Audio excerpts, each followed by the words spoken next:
the psychology shadow, where the hidden parts of your mind come into the light.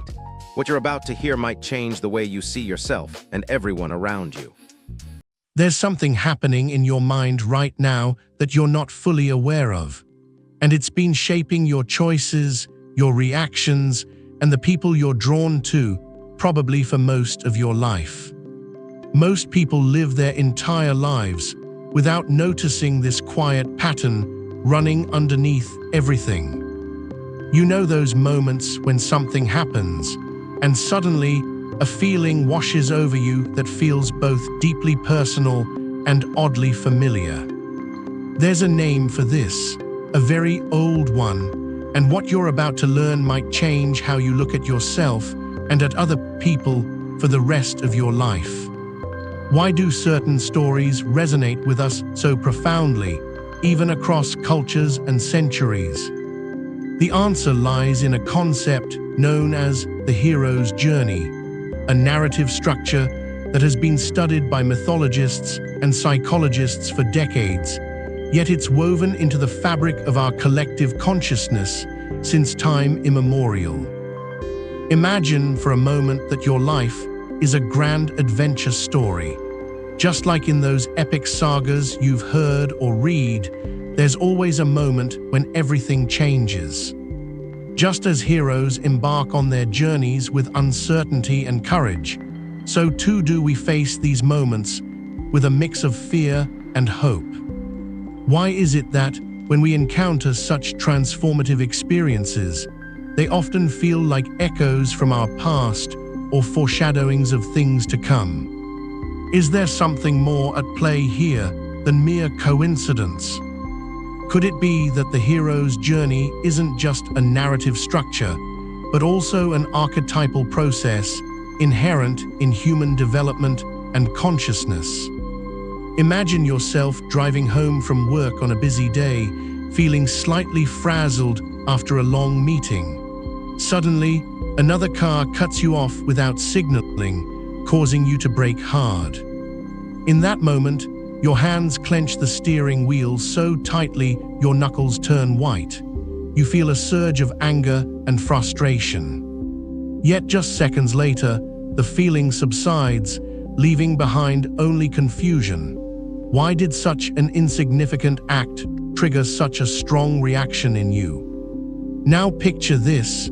You find yourself repeatedly drawn to people who are exactly like your parents, or perhaps repelled by those who remind you of them. You meet someone new at a social gathering and feel an instant connection with their quiet confidence, only later realizing it's because they embody the traits you've always admired in one parent. Alternatively, when faced with someone whose mannerisms mirror another parent, you might feel irritated or defensive without knowing why. Consider too the pattern that shows up again and again in your relationships. You've dated several people who start out as perfect matches, kind, thoughtful, caring. But after a few months, they change, becoming more distant or demanding. Or you might find yourself drawn to partners who are exciting but volatile, leading to cycles of intense love followed by painful breakups. Why does this keep happening? What part of yourself is seeking or avoiding these patterns? In quieter moments, when your mind wanders during a shower or just before falling asleep at 3 a.m., certain emotions can surface unexpectedly. Perhaps it's the lingering sadness that arises despite everything seeming fine on the surface, or an inexplicable sense of longing for something you can't quite name.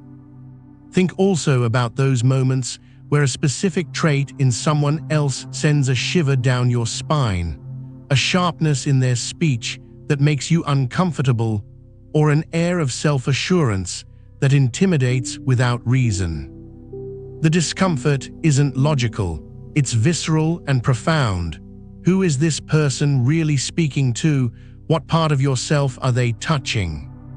And sometimes, when making decisions under pressure, like choosing between 2 job offers or deciding whether to end a long-term relationship. You feel utterly conflicted, but ultimately make one choice over the other without fully understanding why.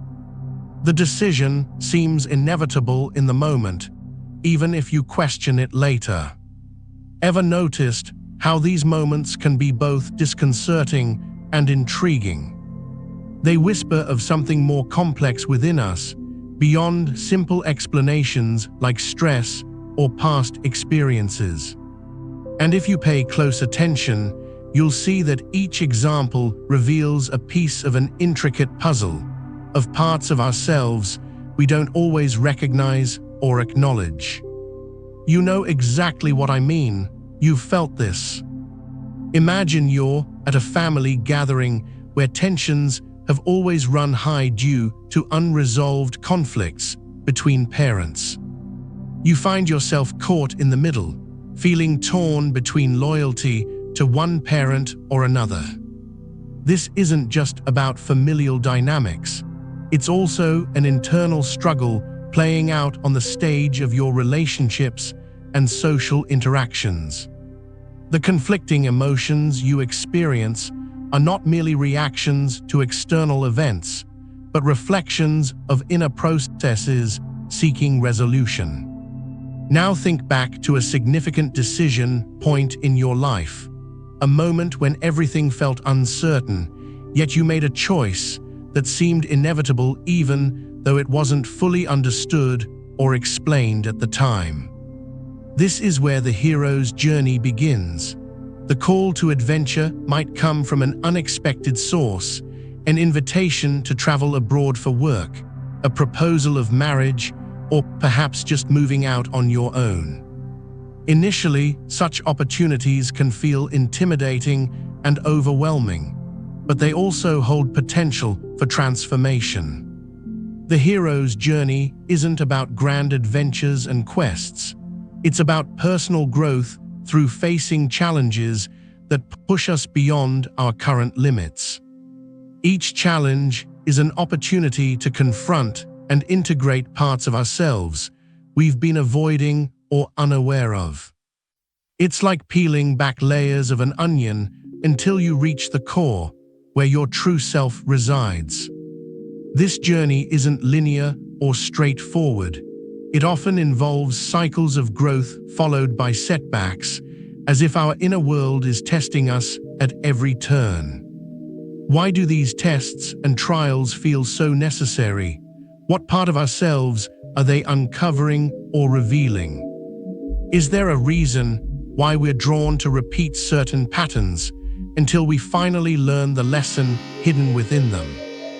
Could it be that each time we face one of these challenges, we're engaging with a deeper aspect of our psyche, inching closer to a place where old wounds can heal and new understanding is born? It's like being in a dark room filled with shadows. The only way to see clearly is by turning on the light within. This inner illumination comes from facing our fears head-on and embracing the discomfort that arises when we confront aspects of ourselves we'd rather ignore or hide. Imagine you're standing at the edge of a vast, uncharted territory, a place where familiar maps no longer apply and where the terrain is wild and unknown. The journey here isn't about comfort, but growth. It's about stepping into the uncertainty with courage and curiosity, knowing that every step forward holds potential for transformation. This is where the hero's journey intersects with our daily lives. Each moment we encounter is an opportunity to engage with this inner world, to listen to its whispers and acknowledge its calls. By doing so, we may begin to understand why certain patterns persist in our lives and how they can be transformed into opportunities for profound personal growth. This process isn't easy. It requires patience, self-compassion, and a willingness to face what might initially seem like barriers or obstacles. Yet, each step taken towards this inner landscape is also a step closer, to becoming the hero of your own story. This thing inside us has a name. Carl Jung called it the shadow, an idea that's over 100 years old, but remains as relevant today as ever. But why does it do this? Why doesn't our conscious mind notice these deeper currents immediately? One explanation lies in the concept of cognitive dissonance, a term coined by psychologist Leon Festinger. Cognitive dissonance describes the mental discomfort experienced when holding two contradictory beliefs or values at once. When we encounter something within ourselves that conflicts with how we see ourselves, it creates a psychological tension that feels uncomfortable and destabilizing. To relieve this tension, our minds employ defense mechanisms such as denial, projection, rationalization, or repression to maintain consistency in our self-image. This isn't merely an academic observation, it's deeply personal and relatable. Everyone has moments when they catch themselves thinking, "Wait a minute, why am I feeling this way?" It's the moment of reflection that can lead to profound insights into your psyche. Imagine sitting at a quiet cafe with a notebook in hand, contemplating why you feel drawn towards certain types of relationships or career paths repeatedly, only to discover patterns rooted in unexplored aspects of yourself. Now let's delve deeper into how the shadow operates within this framework. Think about a recurring theme in your life, a pattern that seems to repeat itself despite your best efforts to break free from it. This could be struggling with procrastination, fear of intimacy, or an inability to assert oneself in certain situations. Each time you encounter these challenges, your shadow is at play, revealing through actions and reactions the aspects of yourself you've yet to embrace. But here's where things get fascinating. While our shadows often act as inhibitors, they also hold potential for growth and transformation. For instance, when you confront a fear or discomfort head-on, like standing up to someone who intimidates you, it can be incredibly liberating. This process of facing your shadow isn't about eradicating it, but rather integrating it into the broader tapestry of your personality. Another layer to consider is how societal norms and expectations shape our shadows. From childhood, we are taught what's acceptable behavior and what should be hidden away. Over time, these lessons become internalized, forming a rigid structure that dictates what aspects of ourselves are allowed to emerge. Yet this rigidity can also prevent us from accessing parts of our true selves that might challenge the status quo.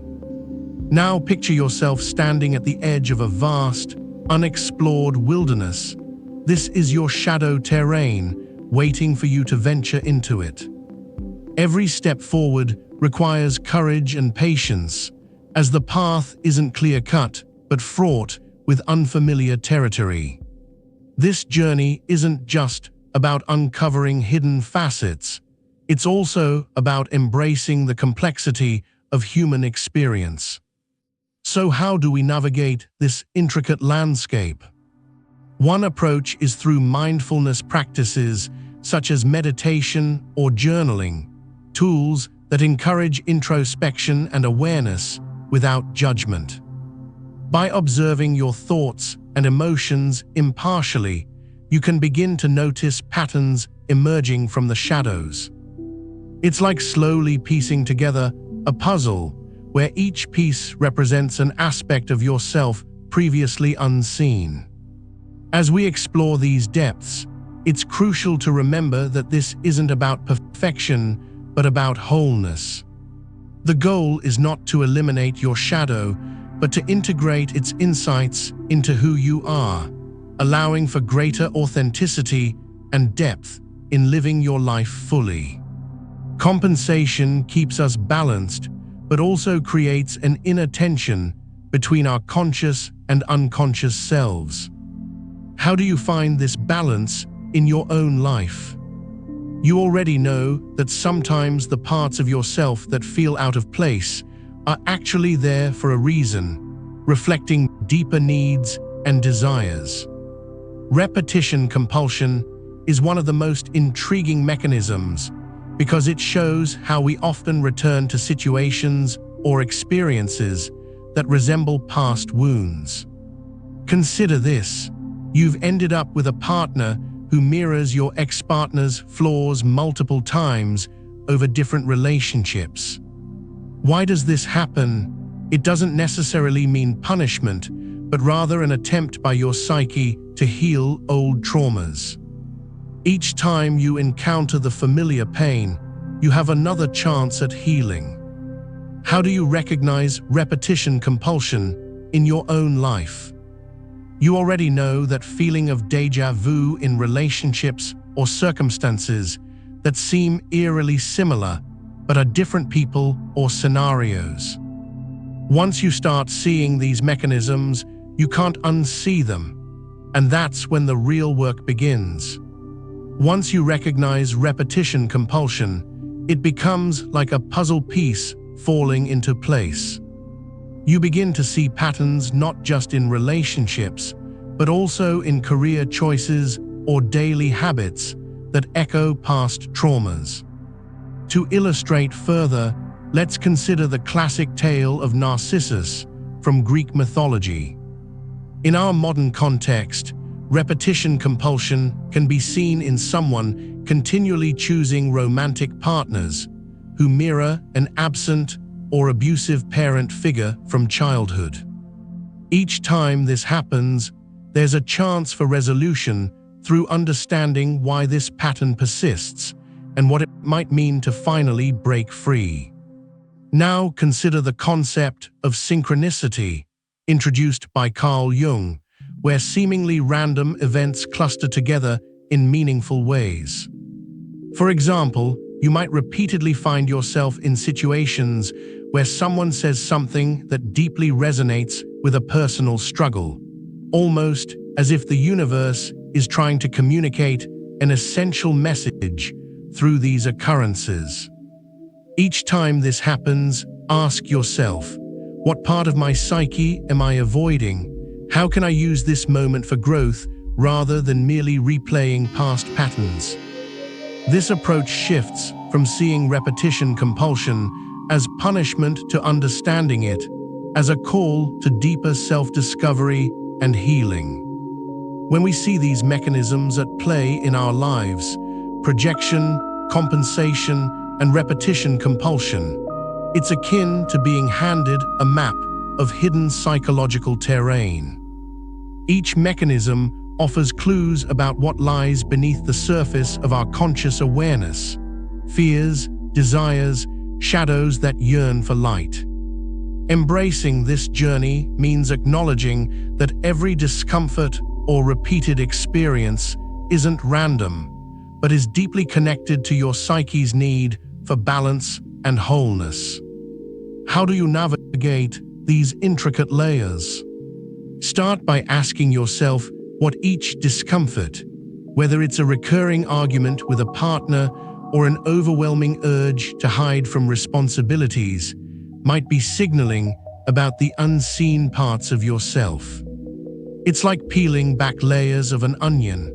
Each layer reveals something new and raw until eventually there is nothing left but clarity. In recognizing these patterns, you're not just observing your life, you're actively participating in shaping it by understanding what lies beneath the surface. This process isn't always comfortable, but it's crucial for growth.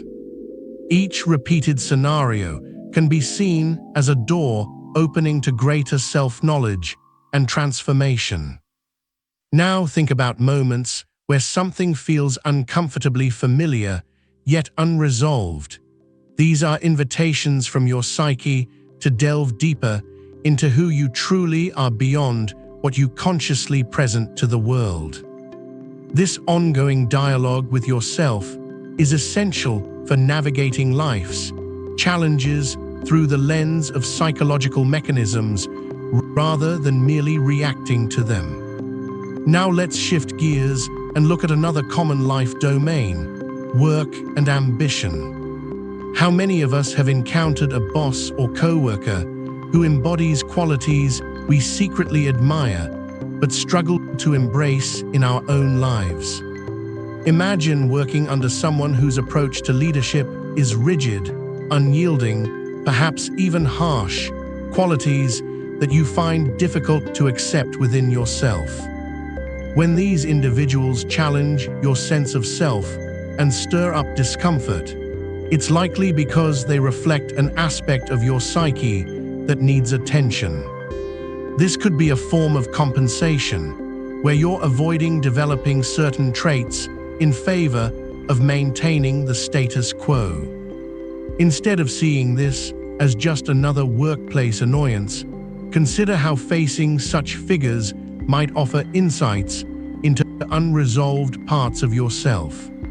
For example, have you ever sabotaged your own career advancement because deep down, there's a fear of stepping into leadership roles or owning authority? Maybe you shrink away from opportunities that would require you to confront insecurities about being in charge. In these moments, the shadow is actively pushing back against growth and change, making it difficult for us to progress. So when faced with someone who embodies qualities you find challenging, it's not about hating them or dismissing their influence.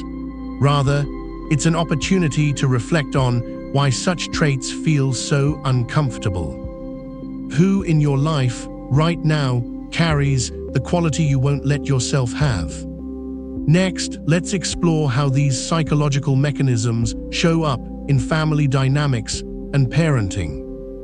Think of a reaction you had towards your parents that surprised even you. Maybe something like anger at their decision-making or frustration with an old habit that seems to persist no matter what you do. These reactions often stem from unresolved issues within ourselves rather than the actions themselves. For instance, if you're particularly upset by your parents' tendency to micromanage, it might reveal a deep-seated fear of relinquishing control over things in your own life. This is another form of projection, where we see our inner anxieties reflected back through others. Now consider a parenting pattern you swore you'd never repeat, but find yourself mirroring with your own children, like being overly critical or too lenient. Such patterns are often the result of unresolved childhood experiences that become ingrained in our behavior later on. By recognizing these patterns, we can start to understand how past traumas influence present actions.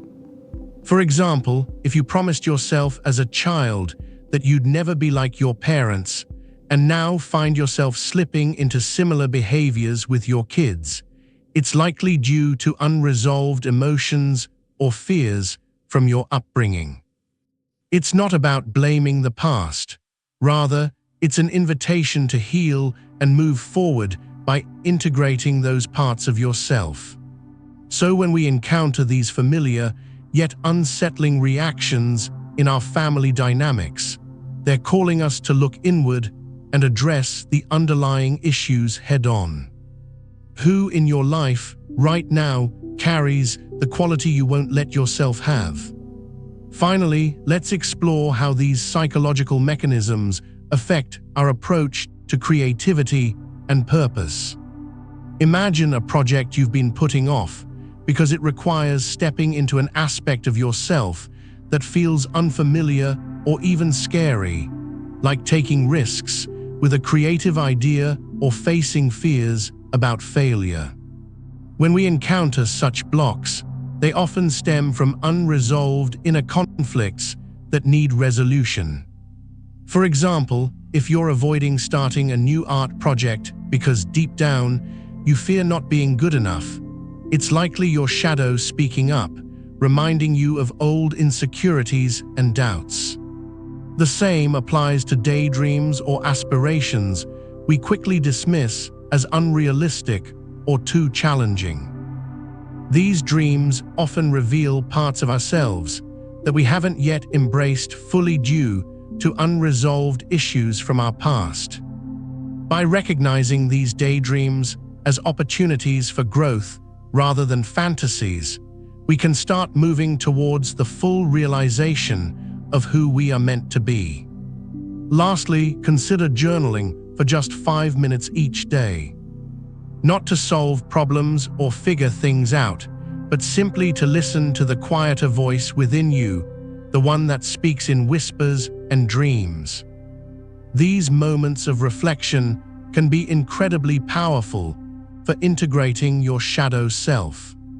This work is slow and often uncomfortable, but it doesn't have to be done alone. A friend's ear, a therapist's guidance, or even just quiet time with a good book can support you through these explorations.